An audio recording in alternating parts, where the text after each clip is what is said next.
the 70s, I used to watch the Dean Martin roasts, and I thought that this was going to be a roast like that, but this is a roast without a toast. Since we're not drinking anything. My father was actually pretty adept at roasts himself, and I got to attend one once where he awarded Ernest L. Wilkinson a degree in decadence. This happened at BYU in the ballroom in the Ernest L. Wilkinson Center, which we at that time called LWC, which means the bathroom in Spanish.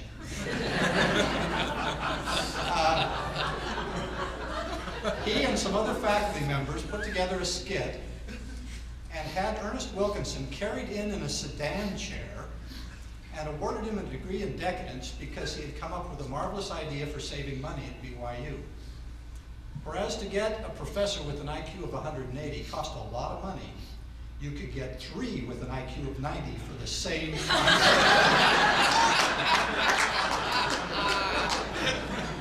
Therefore, he was awarded a degree in decadence, and so he was pretty good at roasting himself. I also inherited from my father, as my siblings have said, we all inherited little pieces of him, and I think I'm the one that got the most about the dressing thing, about clothes. The only reason that I'm wearing a suit that's presentable, and I don't know if it is or not, except on the words of others, is that my family, my children, my siblings, and my dear wife, constantly get my clothes for me. Because, like my father, I would definitely choose the absolute worst thing that would not bring out my eyes.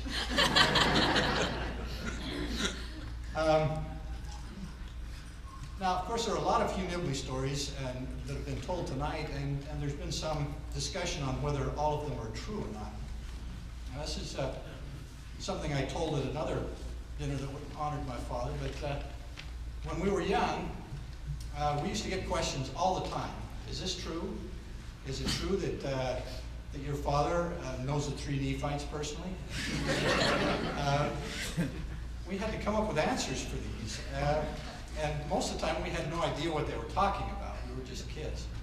But then there came a period when somebody up on campus, and we think it was Lou Midgley, was trying to collect stories about Hugh Nibley for some kind of a book or something. Anyway, he started having his graduate students call the house and relate a story to us and ask if it was true. So we came up with a solution, a brilliant solution, and it's worked ever since. We confirm all rumors. They are true. So, when you hear that Wolf Barsh is in a conspiracy with my father to build a spaceship near Boulder, Utah, and the 3 Nephites are involved, that's all true. That's true. I know that for a fact.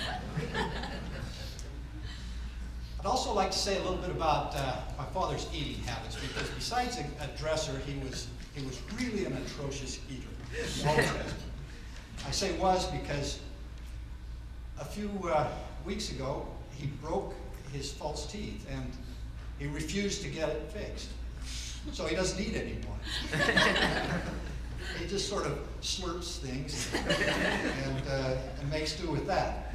But he comes from a family of eccentric eaters. He has a brother who has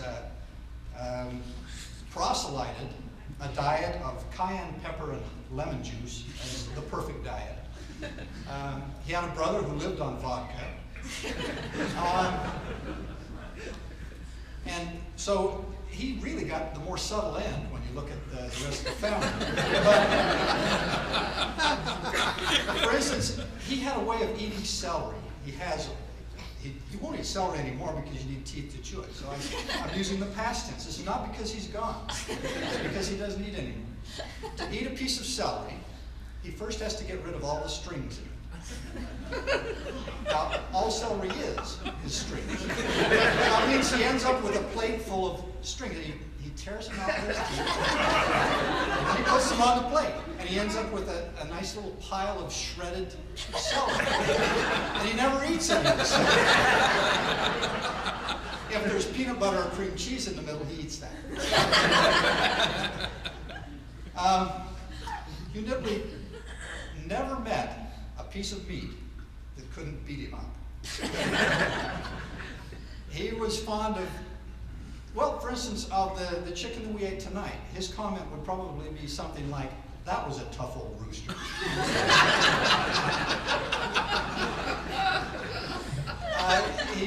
I don't know where he got it, but every piece of meat to him was always tough. Everybody else was having a great time, and he was giving his to our dog. And the last one is sort of the way he would take care of himself. He did it through a scientific process of logic, having grown up in the Edwardian era when medicine meant if it's really bad for you, it's really good for you. In other words, if it really makes you miserable, it's going to get you well. And that was sort of the theory that his mother worked on, and she would give them a tonic called witch hazel, for which they would deny being sick, no matter how bad it was. And so I can remember when I was young, and he decided that he wasn't getting enough calcium. So he started eating eggshells. He's 92, he's still going. I guess that says it all.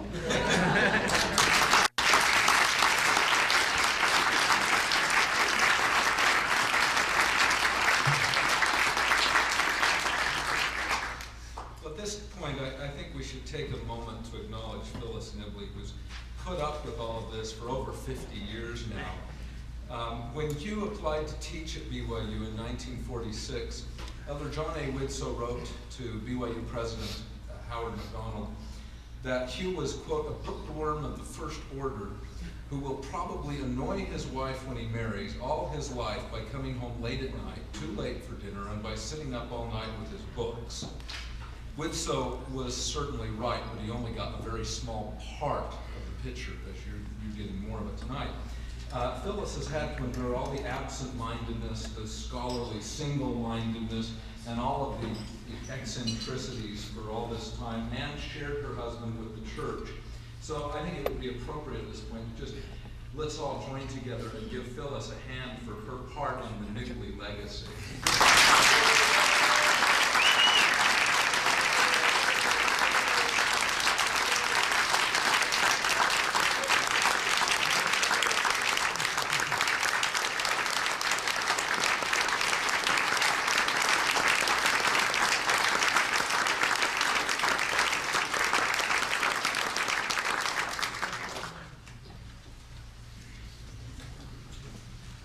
One of Hugh's best friends in high school was a young man named John Cage.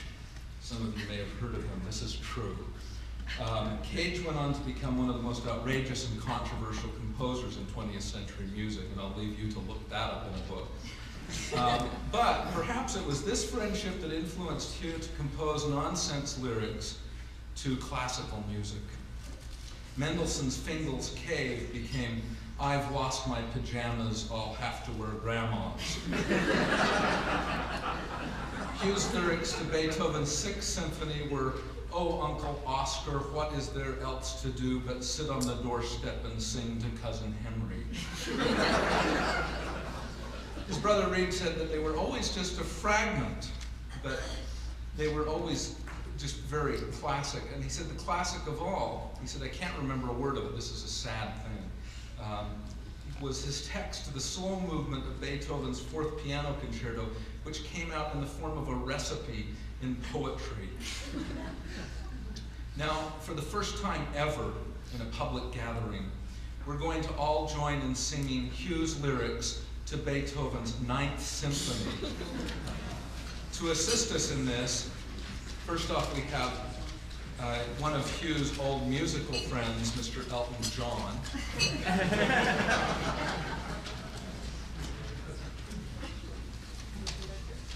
And Arden Watts will be conducting here.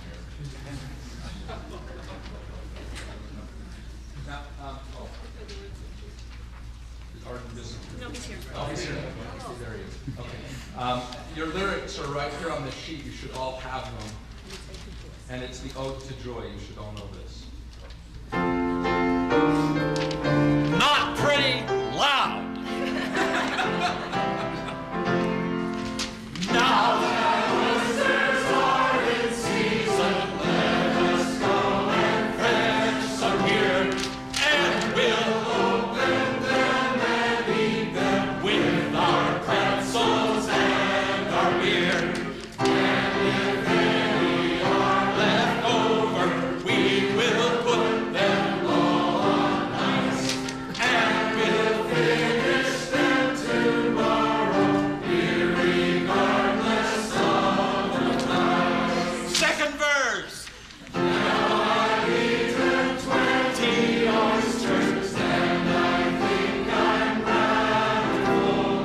If I had another dozen, I'll explode and pass the moon. So I'll just eat 6 or 7, and we'll put the rest on ice, and we'll finish them tomorrow, irregardless of the price. Well, ladies and gentlemen, before we turn over the time dance, I'd like to do a song for you now.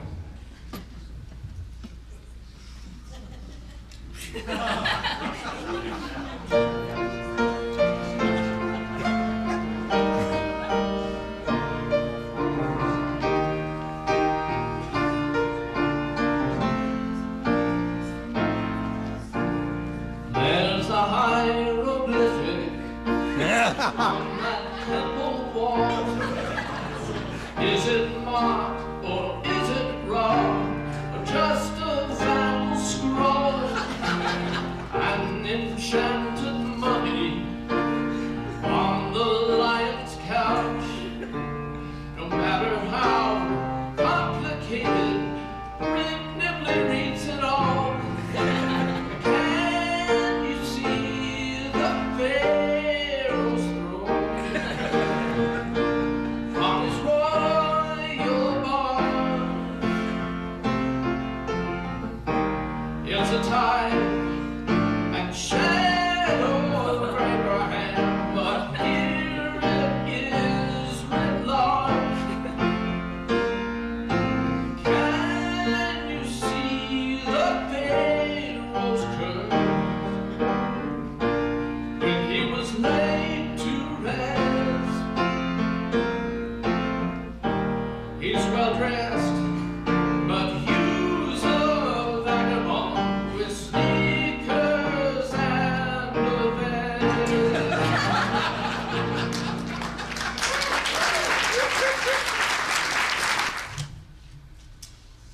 With great pleasure, I am happy to announce on behalf of Farms the publication of volume 173 in our best-selling series, The Collected Works of Hugh Nibley, titled Hugh W. Nibley's Favorite Ancient Recipes. If you pre-order the imported Corinthian leather edition of this book, you will also receive free from Farms a specially commissioned Franklin Covey Mint limited edition die-cast set of Hugh Nibley with jawbone of an ass bookends.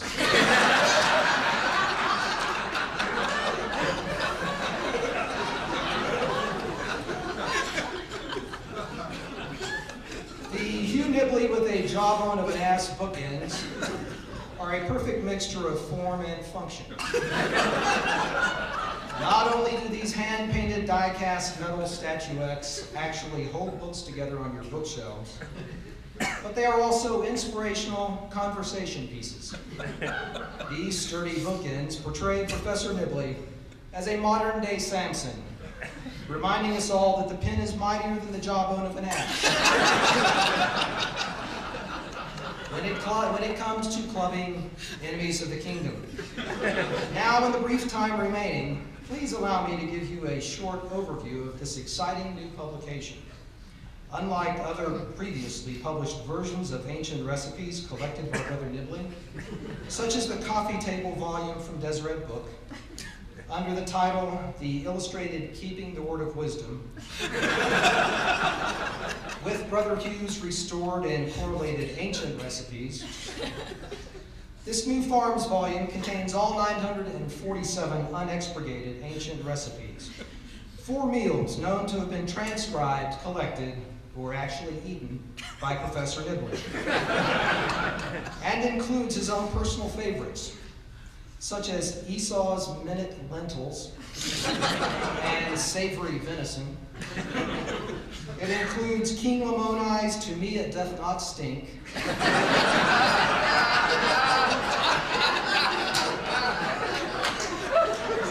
mackerel and kidney bean salad, Osiris's Potion Magique, unfermented Egyptian beer, and Ezekiel's Bread of Humiliation.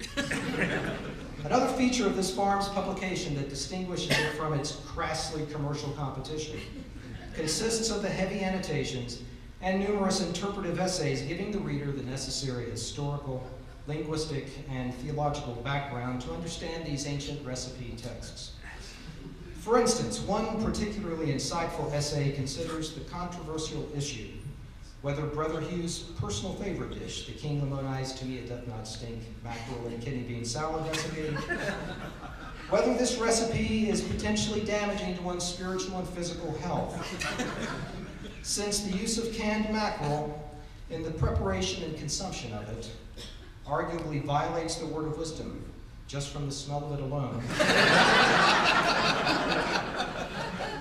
And it does not give one sufficient confidence that he or she is avoiding the very appearance of evil when eating in front of others, especially new converts.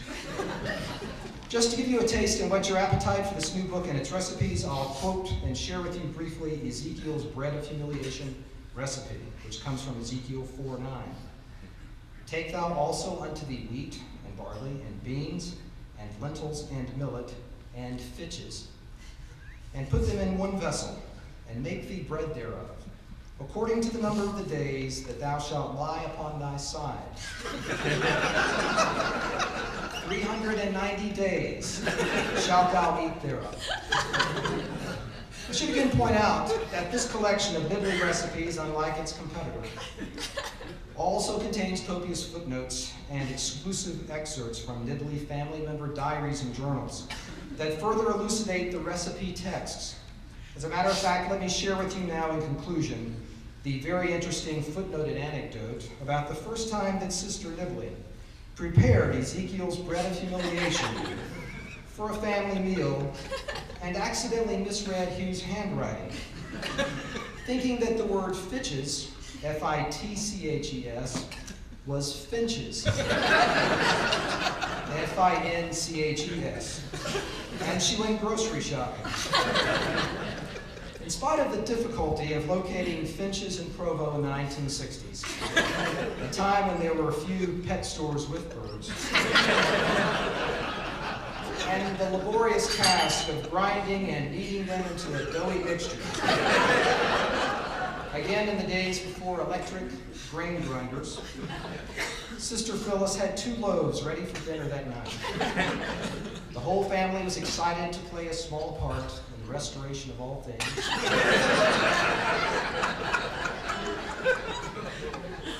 This first batch was met with many a compliment at the table about how light and airy it was, and some even noted its special feathery quality. Even though there was a slight aftertaste that caused Sister Phyllis and Brother Hugh to take a closer look at the recipe after the meal. And that's when they discovered the mistake. After pondering the meaning of fitch for quite some time, Brother Nibley remembered from his recent reading of the entire Oxford English Dictionary, which incidentally sat on the bookshelves in the kitchen, that the term fitch referred to the Bustella putorius, also known as the common polecat.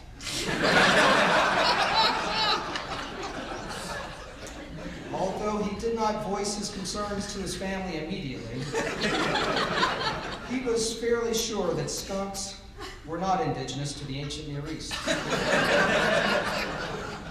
But rather than doubt the historicity of that recipe, Professor Nibley considered all of his interpretive options. While sitting and pondering more about this delicate issue, in a moment of insight, Brother Hugh pulled a copy of the Masoretic Hebrew text of the Old Testament from the bookshelves in the bathroom to double-check the King James translation, just in case. And as he was beginning to suspect, the translators had indeed been mistaken. It turns out the Hebrew word they translated was kusameth, now known to be the Middle Eastern grain spelt, rather than a skunk. Again, this faith-promoting incident, in defense of the historicity of Ezekiel's bread of humiliation, is found exclusively in ancient recipes. Thank you. You know, Ed is a lawyer. That was funny. Speaking of lawyers, once Jack Welsh, who's also a lawyer, was at the Nibley home explaining a contract he had worked out between Farms and Deseret Book to publish the collected works. And he showed them some of the legal language that he had drafted that would protect Hugh's work in some way or another. Both Phyllis and Hugh were quite pleased with Jack's efforts and said how good it was to have a lawyer around, to which Jack responded, "Well, I'm not a lawyer for nothing," to which Hugh quipped, "Few are."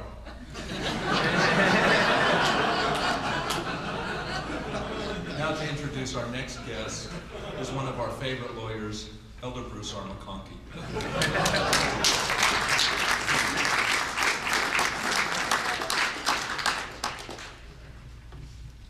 Recently, one of our Polynesian sisters wrote a letter to me in which she asked, "Elder McConkie,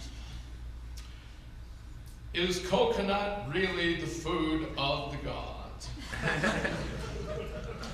My response was, if God had meant for us to eat coconut in the eternities, he would have placed them closer to the ground. Here is Zion.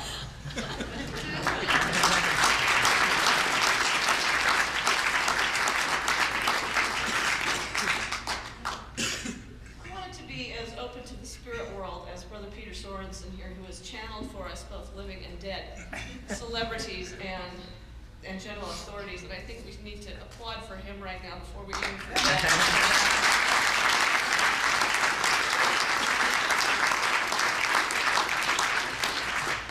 In wanting to channel Mrs. Von Brody, I think I got through to her in a seance. She was excited to come, but backed out when she found out that Hugh Nibley actually wouldn't be here tonight. After all, in a letter to a friend before she died, she wrote that she found Hugh Nibley fascinating, and she had never met him, making him an ideal subject for a biography.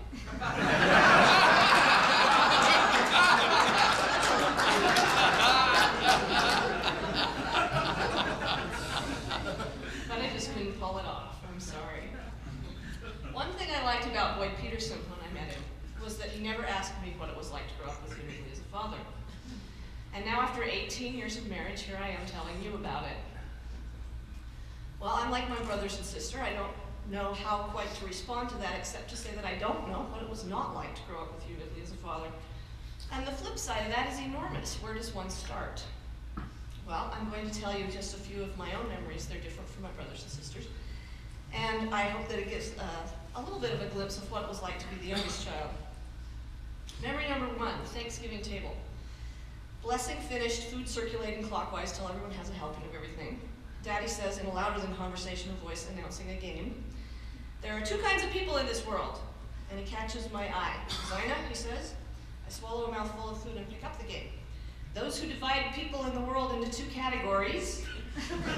"Yes," he said, "and those who sell yams."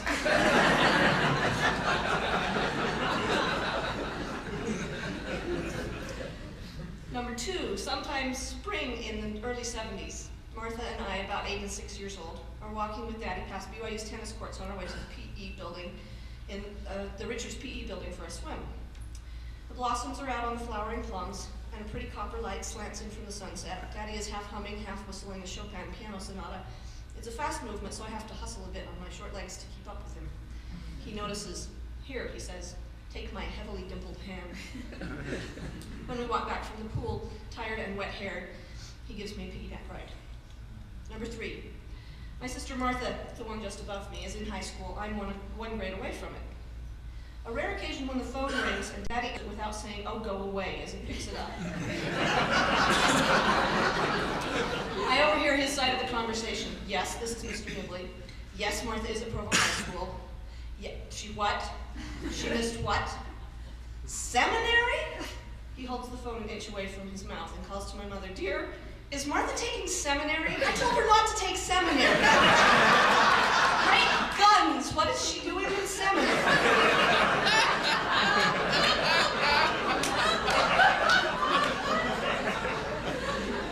Number 5, it is Christmas. There are all sorts of torn wrappings and bows and new books and new books and new books and other presents lying around the living room. Most of us are there trying out new gadgets and reading funny bits from the books out loud to each other. I glance over through the happy chaos and I see Daddy sitting in his favorite chair, the hose attachment to the new vacuum cleaner held up, one into his mouth and one into his ear. He's saying something, a pleasant sardonic smile curving just the corner of his lip. "What are you doing?" I ask him, but it's too noisy for him to hear me. I put down the wooden puzzle I'm working on and move closer to him. It's still too noisy to hear.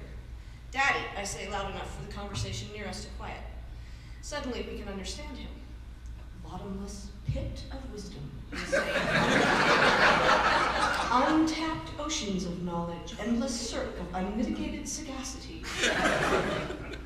He repeats this circle for a while, and then he lowers the hose and says, "I'm being an academic."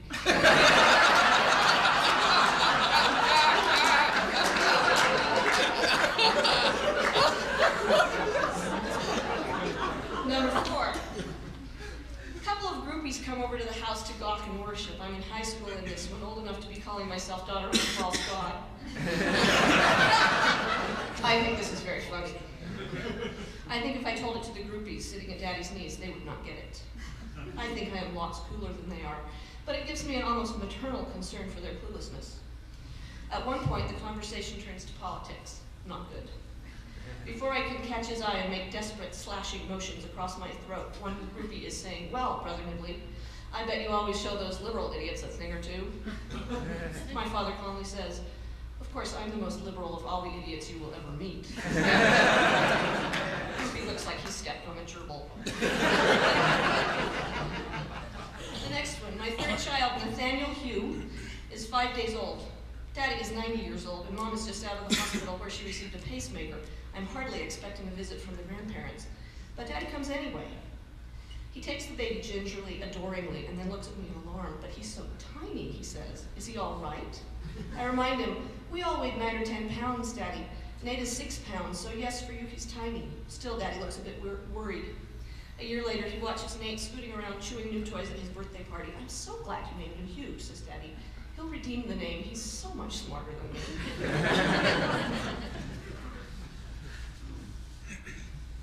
And the next one, Daddy is not present in this one, but he is, like he is tonight, the absent presence. My first day of 6th grade, the teacher passes out tags to tape to our desks. "Everyone please write your name on these, big enough so that I can read it from the front of the room." I raise my hand. "Can I write mine in Egyptian?" I ask. I probably should have been glared at more often as a child.